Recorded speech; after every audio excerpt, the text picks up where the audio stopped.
đấy con ấy trong thế ấyពេលដែលខ្ញុំបានចាប់ផ្ដើមពីដើមទុន3000មកភរិយាខ្ញុំក៏បានពិភាក្សាគ្នាថាត្រូវបរិយាអាជីវកម្មអញ្ចឹងក៏បានស្នើទៅធនាគារមួយហើយខ្ញុំបានកម្ចីប្រាក់គាត់ពង្រីកជាអាជីវកម្មហ្នឹង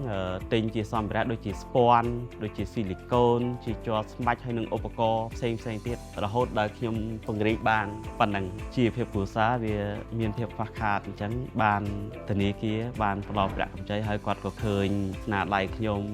អាជីវកម្មរបស់ខ្ញុំហ្នឹងដូចថាវាប្លែកគេអញ្ចឹងគាត់ក៏ផ្ដល់កម្លាំងចិត្តឲ្យខ្ញុំហ្នឹងខ្ចីបន្ថែមទៅដើម្បីបរិយា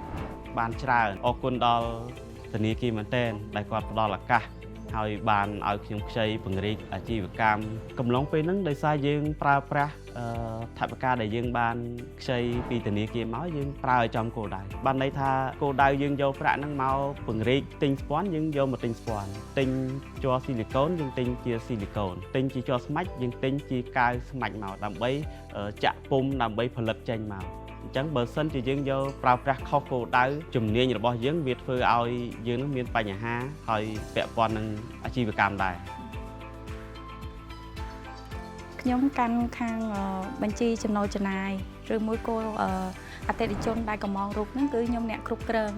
សម្រាប់គ្រួសារខ្ញុំគឺសំខាន់បំផុតព្រោះបញ្ជីចំណូលចំណាយធ្វើឲ្យយើងដឹងនៅការចំណាយនិងចំណូលរបស់យើងអញ្ចឹងយើងអាចដឹងថាអូក្នុងមួយខែយើងអាចរកពីចំណូលពីស្អីខ្លះហ្នឹងហើយក្នុងមួយខែយើងត្រូវចំណាយទៅលើអីខ្លះទោះបីជាថាលទ្ធផលមួយខែហ្នឹងមិនឃើញមានជាអីតែយើងបើកបញ្ជីយើងអាចដឹងអូ